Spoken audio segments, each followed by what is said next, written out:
அஸ்ஸலாமு அலைக்கும் ஃப்ரெண்ட்ஸ். நாம் இன்றைக்கி கோதுமை மாவு வச்சு கலகலா தான் செய்ய போகிறோம். இது செய்கிறது ரொம்ப ஈஸி, ரொம்ப டேஸ்ட்டாகவும் இருக்கும். வாங்க எப்படி செய்கிறதுன்னு பார்க்கலாம். அதுக்கு நான் ஒரு பவுல் எடுத்துக்கிட்டேன். 2 கப் அளவுக்கு கோதுமை மாவு சேர்த்துக்கிட்டேன். சேர்த்துட்டு இதே கப்பில் அரை கப் அளவுக்கு சர்க்கரை எடுத்துக்கிட்டேன். எடுத்து மிக்ஸி ஜாரில் சேர்த்துட்டு 2 ஏலக்காய் சேர்த்து இதை பொடி பண்ணி எடுத்துகிட்டு வந்துடலாம். இப்போ பொடி பண்ணியாச்சு. இதையும் இந்த மாவு கூட சேர்த்துடலாம். சேர்த்துட்டு கொஞ்சமாக உப்பு சேர்த்து இதை கலந்து விட்டுடலாம். கலந்து விட்டுட்டு 2 டீஸ்பூன் அளவுக்கு நெய்யை நம்ம சூடுபடுத்தி இதில் சேர்த்துக்கலாம். இதையும் சேர்த்துட்டு நல்லா கலந்து விட்டுடலாம். நம்ம கையில் மாவை எடுத்து பிடிச்சா கொழுக்கட்டை ஷேப்க்கு வரனே அந்த மாதிரி நல்லா பதமாக எல்லாத்தையும் நல்லா கலந்து விட்டுடலாம்.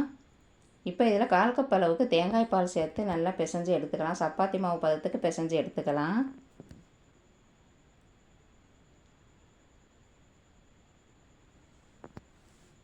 ஃப்ரெண்ட்ஸ், நம்ம வீடியோவை இப்போ தான் ஃபஸ்ட் டைம் பார்க்குறீங்கன்னா சப்ஸ்கிரைப் பண்ணிவிட்டு பாருங்கள்.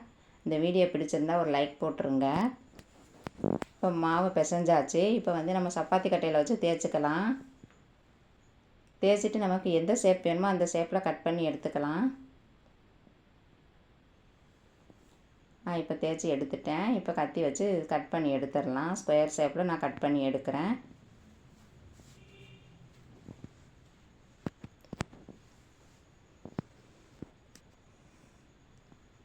கட் பண்ணியாச்சு. இதேமாதிரி எல்லா மாவுமே நம்ம தேய்ச்சி எடுத்து கட் பண்ணி எடுத்துக்கலாம். பாருங்கள், எல்லாம் நான் கட் பண்ணி எடுத்துட்டேன். இப்போ எண்ணெய் நல்லா சூடாகிட்டு இருக்குது. இதில் போட்டு நம்ம பொரித்து எடுத்துடலாம்.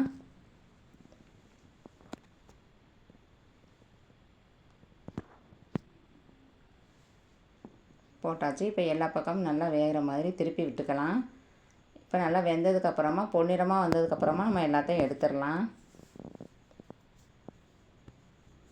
பாருங்கள், இப்போ நம்மளுக்கு கலகலாக ரெடி ஆயிடுச்சு. சாப்பிட்றதுக்கு ரொம்ப டேஸ்ட்டாக இருக்கும். பிள்ளைங்க ஸ்நாக்ஸ் கேட்டால் இந்த மாதிரி செஞ்சு கொடுங்க.